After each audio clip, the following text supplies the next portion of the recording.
Inilah Injil Yesus Kristus menurut Santo Yohanes.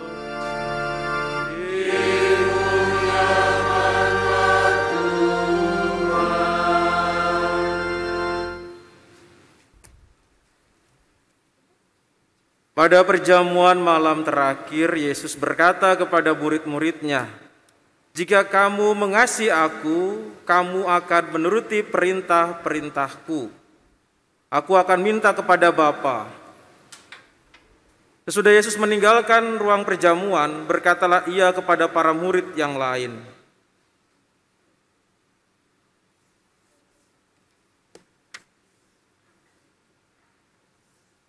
"Sekarang Putra Manusia dimuliakan dan Allah dimuliakan ke dalam Dia.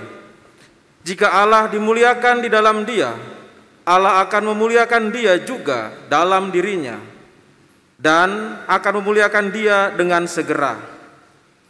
Hai anak-anakku, tinggal sesaat lagi aku ada bersama dengan kamu. Aku memberikan perintah baru kepadamu, yaitu supaya kamu saling mengasihi. Sama seperti aku telah mengasihi kamu, demikian pula kamu harus saling mengasihi. Dengan demikian, semua orang akan tahu bahwa kamu adalah murid-muridku, yaitu jika kamu saling mengasihi." Demikianlah Injil Tuhan.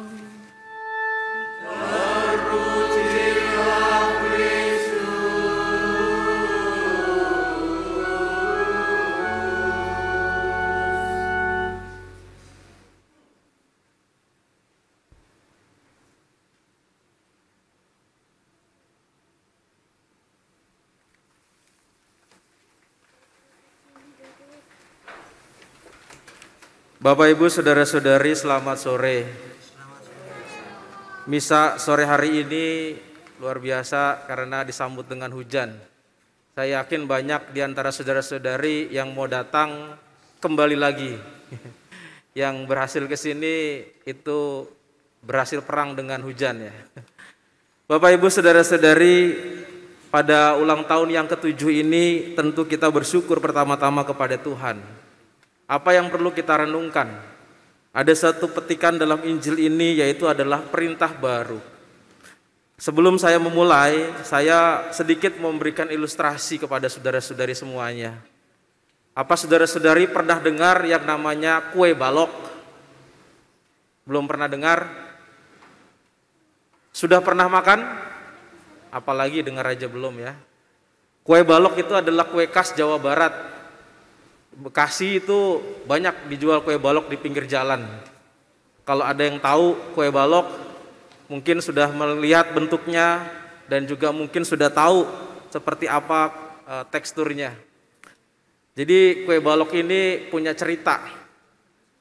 Dulu orang-orang Belanda, ya, orang-orang Belanda itu suka makan roti. Dan roti ini biasanya orang-orang Belanda itu kan dibuat dibakar, dipanggang, pakai yang namanya keju dan sebagainya. Dan roti ini ya, kalau saudara-saudari lihat itu merupakan tiruan.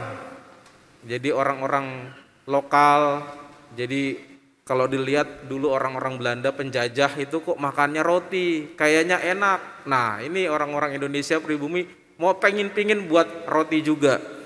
Nah, tetapi yang terjadi justru bukan roti yang dipanggang dengan keju yang enak itu, tapi rotinya itu besar-besar seperti balok, ya.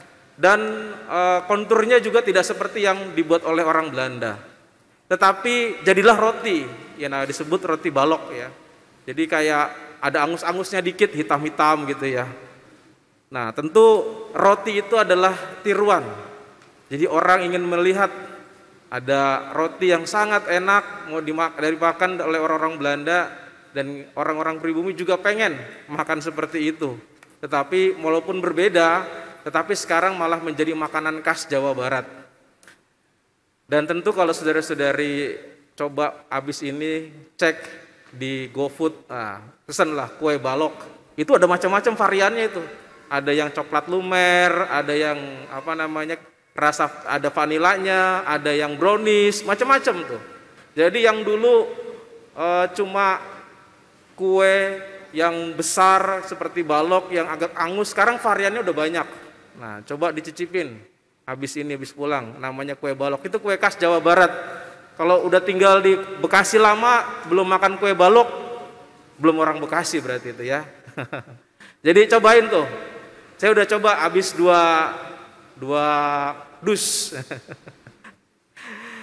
Saudara-saudari, apa sih yang mau saya gambarkan dalam ilustrasi ini? Kalau orang meniru, itu sesuatu yang pasti dianggap itu baik. Kalau orang meniru, itu adalah sesuatu yang dianggap itu dia ada suatu yang diidolakan ya. Misalnya ada orang meniru gerak orang, ya tarian segala macam, bagus, kreatif, saya pengen ikut seperti itu. Hal-hal yang ditiru seperti itu adalah hal-hal yang membuat orang itu terpesona. Sama seperti kue balok tadi, itu roti yang dimakan. Kalau kita ngelihat orang Belanda makan roti dari jauh, zaman dulu mungkin kakek nenek itu kayaknya enak sekali ya, diceritakan. Tetapi sekarang kalau dibuat sendiri, saya reka seperti itu, jadilah kue yang seperti yang disebut tadi. Dan tiruan, orang meniru tadi itu ada satu gerakan dalam dirinya pengen juga seperti itu. Hal sesuatu yang baik yang diberikan tadi ingin dibuat juga. Kalau kita lihat yang disebut dengan meniru tadi, yang disebut dengan ada sesuatu yang pengen dicoba juga, itu adalah suatu gerakan yang disebut di sini adalah gerakan untuk oleh Yesus dikatakan sebagai gerakan perintah baru. Gerakan perintah baru ini sebenarnya adalah suatu bukti di mana orang itu kalau mau meniru atau membuat sesuatu yang disebut dengan tiruan tadi itu menjadi suatu hal yang baru lagi. Apa yang menjadi tiruan di sini? Ketika Yesus menyatakan bahwa aku akan memberikan perintah baru. Ini kan suatu perintah yang diberikan Tuhan, sesuatu yang bukan lagi sebenarnya tidak pernah didengar, tetapi pernah didengar oleh para muridnya, yaitu aku memberikan perintah baru kepadamu supaya kamu saling mengasihi. Nah, kata saling mengasihi ini adalah suatu bentuk tiruan. Tiruan dari apa? Tiruan dari Yesus sendiri. Sama seperti aku telah mengasihi kamu, demikian juga kamu harus saling mengasihi. Semakin orang meniru sesuatu yang semakin persis, itu semakin baik. Seperti roti tadi, ya kalau ditiru untuk seperti roti yang dibuat orang Belanda semakin baik, ya semakin enak. Walaupun tidak semakin mirip, tetapi kalau sudah meniru saja itu sudah baik. Nah, maka kalau kita lihat, aku memberikan perintah baru kepadamu, yaitu supaya kamu saling mengasihi sama seperti aku telah mengasihi kamu. Berarti di sini ada yang ditiru. Yang ditiru adalah Yesus, cara Yesus mengasihi. Nah, ketika para murid menerapkan tiruan ini juga sama seperti roti tadi. Roti yang awal itu tampaknya luar biasa, menarik, nikmat. Yang ini, yang balok ini hitam dan besar. Dan kalau dilihat di sini, menirukan Yesus yang mengasihi, itu para murid belum bisa. Karena standarnya ini beda sekali. Karena standarnya adalah menirukan cara mengasihi Yesus. Kalau menirukan cara mengasihi murid yang lain, mungkin bisa diikuti standarnya. Tapi mengikuti cara Yesus mengasihi ini standarnya tinggi sekali. Maka disebut perintah baru. Lalu ada yang perintah lama, iya perintah lama memang mengasihi juga, tetapi kasihilah sesamamu seperti engkau mengasihi dirimu sendiri. Itu kan pernah diucapkan Yesus. Kasihlah sesamamu seperti engkau mengasihi dirimu sendiri, standarnya diri sendiri. Nah, sekarang standarnya perintah baru ini, aku memberikan perintah baru supaya kamu saling mengasihi sama seperti aku telah mengasihi kamu. Yang menjadi standarnya adalah Yesus. Nah, ini agak susah, sama seperti para murid juga susah melakukan hal ini. Contohnya siapa? Yaitu adalah Petrus. Petrus diminta mengasihi domba-domba. Atau Petrus, apakah engkau mengasihi aku? Ya Tuhan, aku mengasihi Engkau, maka gebalakanlah domba-dombaku. Yesus bertanya sama Petrus sampai 3 kali. Kenapa sampai 3 kali? Ya tadi itu, Yesus mengatakan, apakah engkau mengasihi aku dengan kasih yang begitu luas, yang tak terbatas? Petrus hanya cukup mengatakan kepada Yesus, saya mengasihi engkau dengan terbatas. Ya. Maka Yesus mengulangi sampai 3 kali.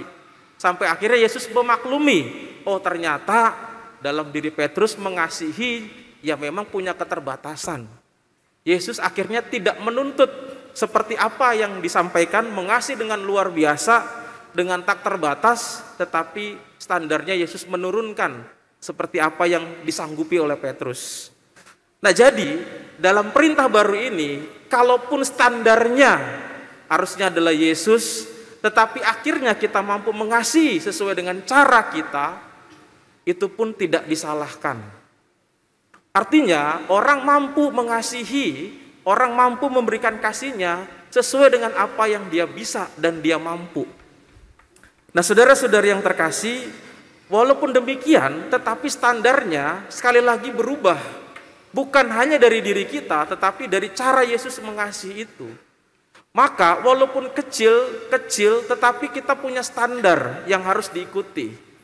Contoh tadi, roti tadi yang mungkin besar seperti balok, lalu kemudian hitam warnanya, dimakan juga seret ya, harus didorong pakai kopi atau teh. Sekarang variannya banyak, mengikuti standar yang sudah ada, yang sudah dibuat, yang sudah enak itu ya. Ada variannya macam-macam. Jadi mengikuti terus. Nah sama seperti perintah baru ini, kita pun susah untuk mengikuti dari awal standarnya Yesus. Tetapi dimulai dari hal yang kecil dan terus menerus harus sama seperti Yesus. Nah saudara-saudari yang terkasih, apa yang menjadi tugas kita dalam perintah baru ini? Hal yang kecil dan sederhana dalam tugas kita dalam perintah baru ini, mengasihi sesama itu sama juga pertama-tama adalah mengolah diri kita sendiri. Apa yang terjadi? Satu, ketika kita berusaha untuk mengasihi sesama, pertama-tama yang harus dikontrol adalah diri sendiri. Suatu ketika ada seorang yang sedang mendaki gunung. Ketika dia sibuk mendaki gunung, sampai di tengah-tengah dia melihat ada seorang sedang bermeditasi, sedang duduk diam dan hening sekali. Lalu dia bertanya, kenapa kamu kok hening sekali? Saya dari tadi itu berjam-jam itu sibuk mendaki gunung, berkeringat bercucuran, tetapi saya melihat kamu ternyata duduk tenang di situ. Apakah kamu tidak bekerja? Lalu kemudian dia menjawab, saya bekerja. Kalau kamu mendaki gunung dengan kaki, dengan keringat, saya juga bekerja. Sekarang sedang walaupun duduk. Apa pekerjaannya? Pekerjaan saya adalah mengendalikan seluruh binatang-binatang yang ada dalam diri saya. Wah, kaget dia. Binatang dalam dirinya apa saja? Ada harimau, ada ular, ada elang. Apa itu? Harimau, ular, dan elang. Dia mulai mengendalikan, ada ular. Ular itu dia lambangkan sebagai lidah. Lidah itu kalau tidak dikendalikan seperti ular, ya, akan kesana kesini, akan membuat orang tersakiti, akan membuat orang itu menjadi gosip dan sebagainya, menjelek-jelekan orang dan juga berkata-kata kasar. Maka saya bermeditasi untuk mengendalikan lidah saya supaya tidak seperti ular. Lalu kemudian apa itu harimau? Saya bermeditasi untuk mengendalikan seluruh badan saya ini supaya gerakan saya tidak seperti harimau, tidak memakan orang, tidak membuat orang lain celaka.